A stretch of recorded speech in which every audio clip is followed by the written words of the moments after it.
South today के साथ मैं हूं अदनान याकूब। तहरीक इंसाफ के रहनुमा शहबाज गिल की दरख्वास्त ज़मानत मुस्तरद कर दी गई है। इस्लामाबाद की मकामी अदालत में ज़फ़र इकबाल एडिशनल सेशन जज थे, उनकी तरफ से ये दोनों तरफ से दलाइल सुने गए थे। कल फैसला महफूज किया गया था और ये फैसला महफूज अब सुनाया गया है। हमारे साथ सीनियर सहाफ़ी हैं साकिब बशीर साहब। सारी केस के हवाला हम इनसे जान लेते हैं। सर, थोड़ा सा बताइएगा कि क्या वजह बनी शहबाज गिल को ज़मानत क्यों ना मिल सके?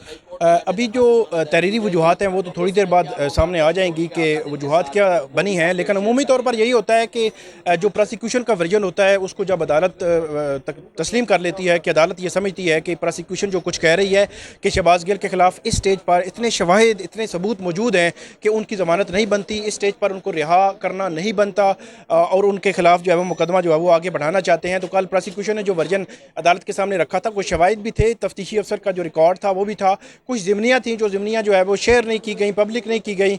तो वो उनका ये कहना था कि हम ये पब्लिक कर भी नहीं सकते क्योंकि इसमें ऐसी कुछ चीज़ें हैं कि अगर वो पब्लिक हो जाएं तो शवाहिद मिटाए जा सकते हैं या इसके हवाले से केस को जब वो नुकसान हो सकता है। तो वो अदालत ने जो जब ज़मानत इस तरह अगर मुस्तरद होती है तो वो उसमें यही होता है कि अदालत ये समझती है कि हम जो है वो शवाहिद हैं, इतने शवाहिद हैं कि इस स्टेज पर ज़मानत नहीं दी जा सकती, इसलिए ज़मानत जो है वो खारिज की गई है आज। एक मुख्तसर से बता दें, आगे आपने पूरे केस को देखा, शहबाज गिल को कितनी मुश्किलात का सामना करना पड़ सकता है और इस्लामाबाद हाई कोर्ट में कोई रिलीफ मिल सकता है? इस्लामाबाद हाई कोर्ट से बिल्कुल रिलीफ मिल सकता है, मेरा ये ख्याल है बेल भी मिल सकती है, लेकिन अभी कुछ कहना जो है वो कबल वक्त है। बगावत के हवाले से इस्लामाबाद हाई कोर्ट का एक बड़ा क्लियर व्यू है, बगावत की दफ़ात के हवाले से ख़ास तौर पर माजी में 2019 में PTM के ख़िलाफ़ जो एक नेशनल प्रेस क्लब के बाहर जो है वो एक मुज़ाहरा था, वहाँ पर बगावत की जो दफ़ात लगाई गई थी, उस वक़्त के जो डिप्टी कमिश्नर हैं उन्होंने लगाई थी। और इसके अलावा एक और जो हैं स्टूडेंट्स हैं, बलोच स्टूडेंट्स, उनके ख़िलाफ़ भी बगावत की दफ़ात लगी थी, वो भी वापस हो गई थी। और ये एक व्यू है जो चीफ जस्टिस हैं इस्लामाबाद हाई कोर्ट के, उनकी जजमेंट्स भी हैं, उनके ऑर्डर्स भी हैं, जिसमें ये लिखा हुआ है कि ये बगावत की दफ़ात जो है वो नहीं लगनी चाहिए शहरियों पर। अब देखते हैं कि वहाँ पे कोई बेंच कौन सा बनेगा, ये इंपॉर्टेंट होगा।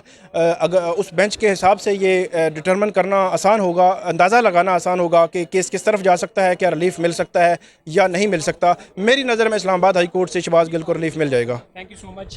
साकिब बशीर हमारे साथ मौजूद थे। तमाम सूरत हाल जो डॉक्टर शहबाज गिल की ज़मानत के हवाले से थी, इन्होंने इस केस को देखा, हमने इनसे इनकी जो ज़ुबानी जाना है। लेकिन जो अहम बात यह है कि शहबाज गिल के जो वकील हैं उनकी तरफ से भी ये कहा गया था कि अगर कोई गलत फहमी पैदा हुई है तो शहबाज गिल जो है वो माफ़ी मांगने के लिए भी तैयार हैं, वजाहत करने के लिए भी तैयार हैं। कल दलाइल में उनके जो बुरहान मुअज़्ज़म हैं, उनके वकील, उनकी तरफ से ये कहा गया था। दूसरी जानब से जो प्रोसिक्यूटर थे राजा रिजवान अब्बासी, उन्होंने भी अपने दलाइल दिए थे और उन्होंने कहा था कि शहबाज गिल की अगर आप ज़मानत दे देंगे तो मज़ीद जो तहकीकात हम करना चाह रहे हैं शायद वो ना हो सके, और उन्होंने जो इदारों के खिलाफ बयान दिए थे। और दूसरी तरफ जो शहबाज गिल के वकील थे उन्होंने ये भी कहा कि शहबाज गिल का जो बयान था, जो उन्होंने गुफ्तगू थी, वो उसमें से सिर्फ अपने मकसद का जो मवाद है वो निकाल के इस केस को बनाया गया है, जो कि बेमानी है। लेकिन इस केस का जो अहम फैसला है जो महफूज किया गया था वो यही है कि शहबाज गिल को इस्लामाबाद की मकामी अदालत से तो ज़मानत नहीं मिल सकी। अब देखना ये होगा कि तहरीक इंसाफ और शहबाज गिल के वकील जो हैं वो इस्लामाबाद हाई कोर्ट से रुजू करते हैं या नहीं।